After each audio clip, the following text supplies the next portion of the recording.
So you join us here for another video.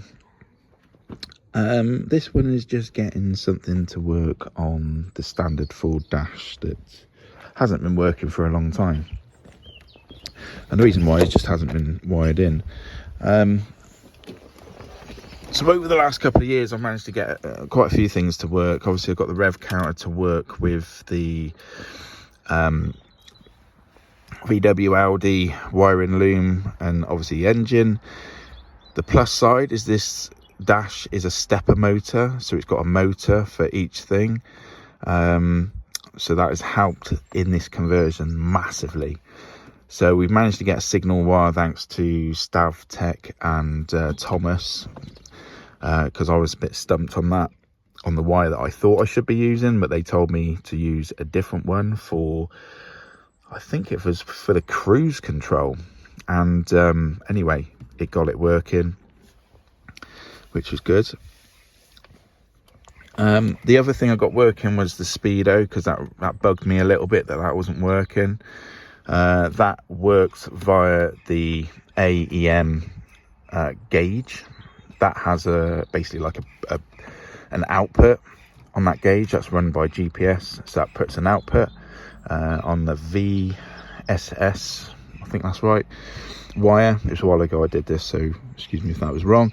And basically we got it to work with that. The only thing I had to buy was like an adjuster, because the speedo read a little bit high, so that I bought like this adjuster where you can adjust it down and match basically what the GPS is saying, which we did, so that was all good and working right. So that was worth doing. Obviously the fuel is wasn't adjusted, and the water temperature is the one I'm working on today, and is the one which was bugging me for a long time, because that's the only one what wasn't working. So what I have been doing is reading the temperature from the ultra gauge, which is it runs via the ODB port underneath there, which is wired into the engine. It can scan for fault codes and things, but one of the readings you can have is the water temperature. So I was always able to see what temperature the van was running at using this. So one of the things I was struggling with was working out what wire is the sender, the temperature, the coolant temperature sender wire. When we did the conversion, some of the wires were cut and not used for the conversion, and to be honest, looking back now, didn't even think about making a note of anything. Didn't really cut. A lot of stuff was cut off and not required. So the only way that I thought I could do it is by using a Haynes manual, and unfortunately these Haynes manuals are very, very vague on a lot of the wiring, unfortunately. I mean, here you can see E, which is the coolant temperature gauge. So you look at it on here, come down, fuse box, and basically it's saying the wire which is coming from the fuse box to the actual number 19, which is the coolant temp sender unit, should be black and green, but it's not. There was no black and green wire there. So I decided the best thing to do was to try and find a van which is being broken, which is a 1.4 CVH, like what was originally in here. And you see one of my previous videos, I've gone down to Harry Buckland's in a hope that one of those would be a 1.4 CVH, but they were very rare.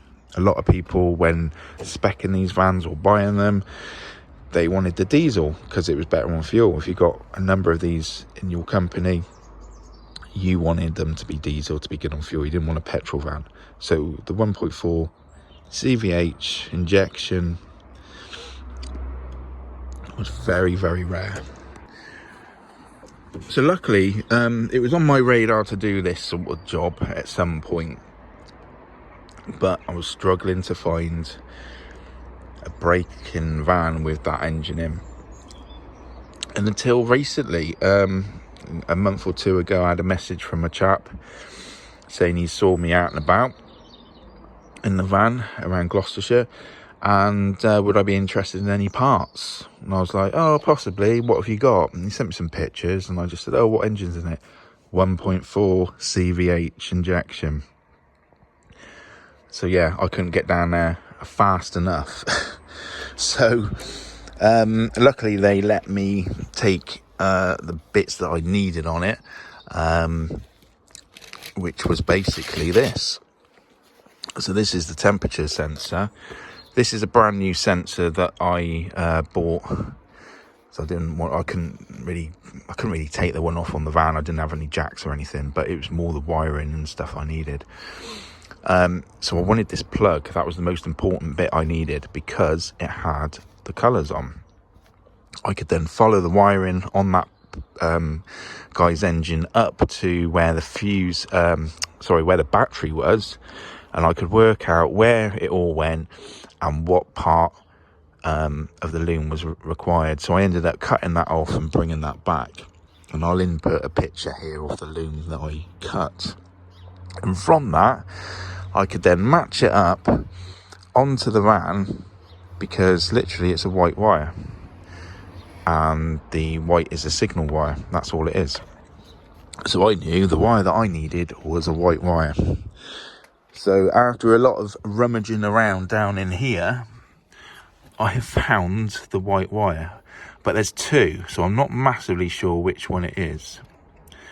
And it's pretty difficult to see from here which one. So I'm just going to take a stab in the dark at this one first, and we'll connect it up, and we'll see whether the gauge works or moves differently to how it is now.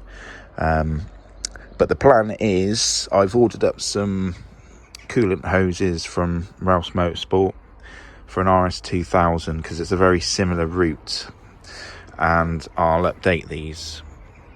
I've already got one in here already, which is like a little joiner with a sensor in there. That's to turn the fans on. And what I'm going to do is probably put the other one around this area, which is going to be this. I got this on eBay with got a new sensor as well. So that'll be inputted in there, and that would basically read the water temperature to get the gauge working. So this is the setup I've got. I've got the sensor in some hot water. I've got it connected to the white wire, and we've got it connected to ground. So we go in, and hopefully now we turn it on. The coolant gauge should work. Yes, brilliant.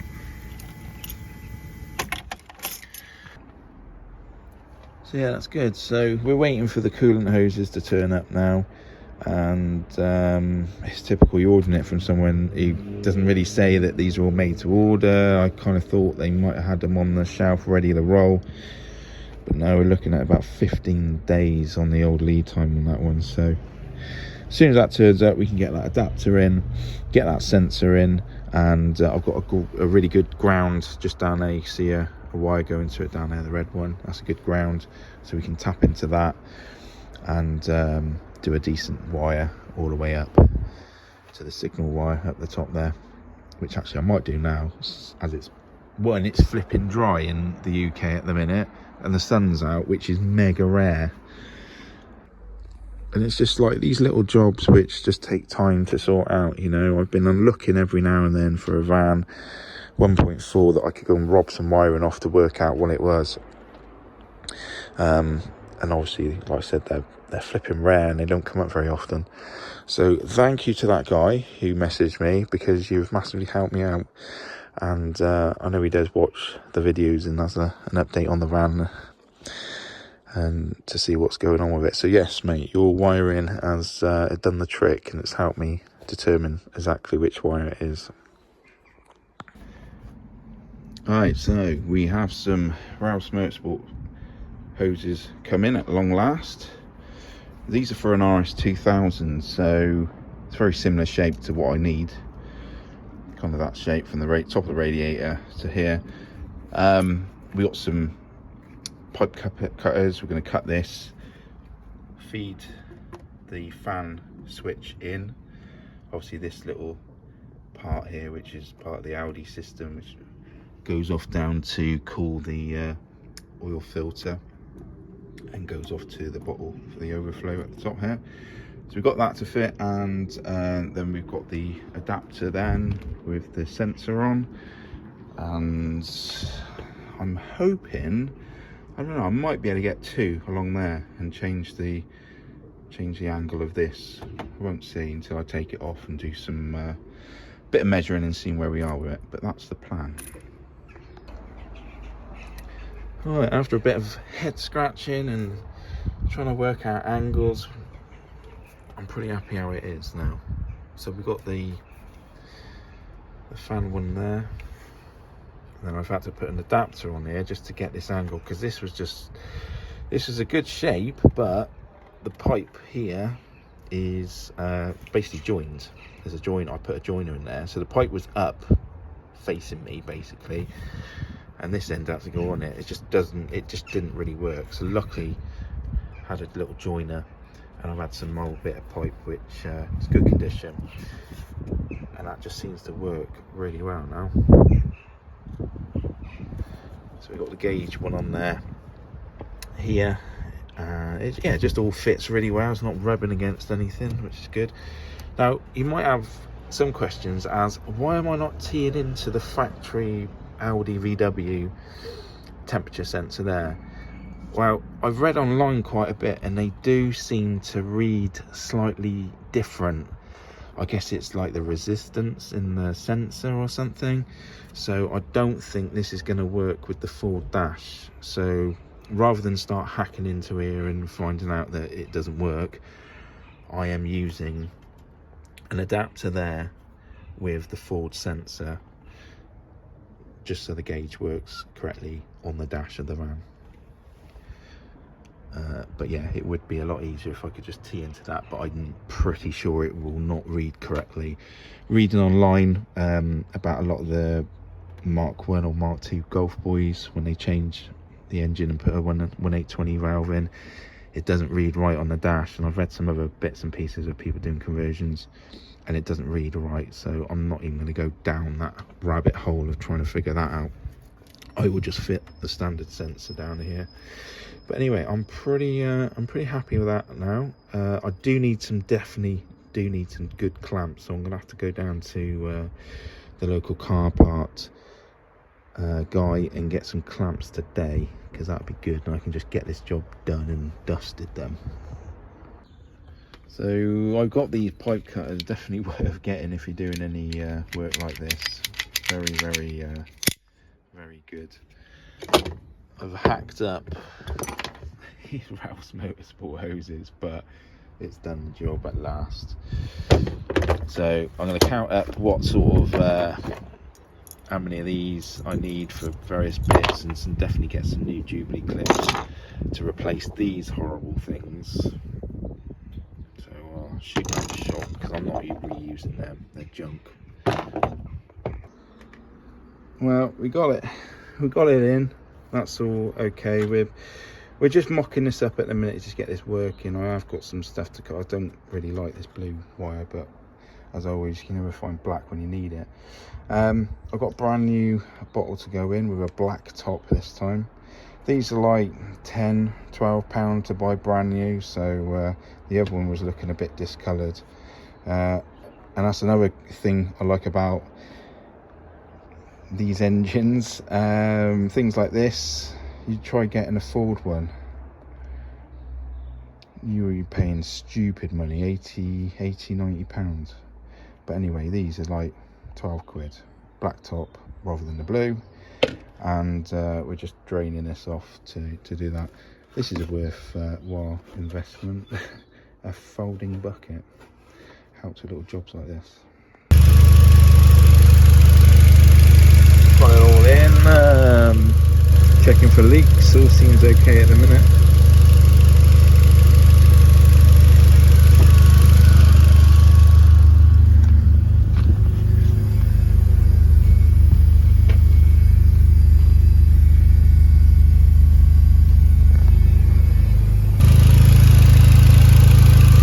This is version fucking 3, I think, now. Didn't quite work before. And it was mainly because of this. This adapter is a totally different size to the one that I bought. The pipe is about 32mm. This adapter is, I think, 28 or something like that. And the pipe that was already there basically goes from 32 to 28, something like that. Don't quote me on that. But it kind of works, this pipe, before, so I've cleaned it up, trimmed it a little bit, and I've got the adapter in there nice and tight now. It just wasn't working before how I had it. But yeah, it seems alright so far. Just bleeding it up. It's a self bleeder sort of system on this thing, so that's good. Let me just double check and make sure the gauge is still working now.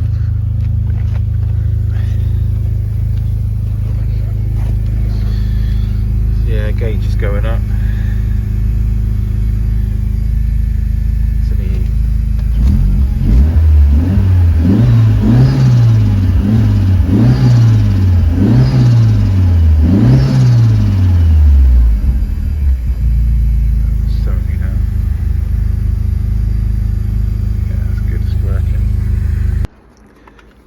Cool, there we go then. So that is all done.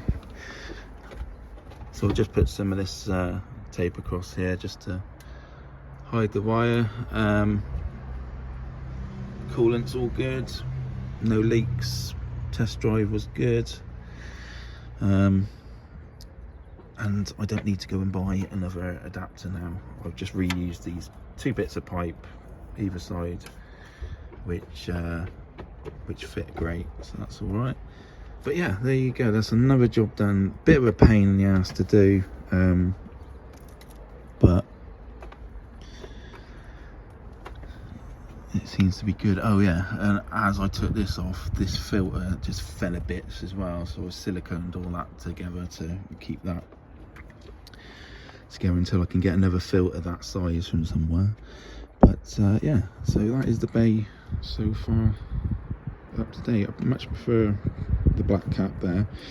I went to the scrapyard the other day and I pinched one of these off a old Escort van up at Harry Butland's that you've probably seen in one of my other videos, and I've sent that off to a guy, and he's going to make me a cover to go over this, and I'll spray paint that black, and that'll just cover that, because it just looks crap.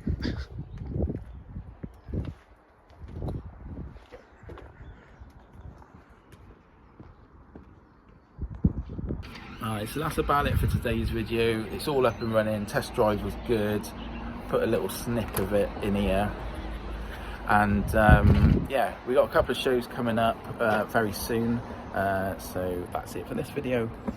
Like and subscribe and all that bollocks. Bye guys.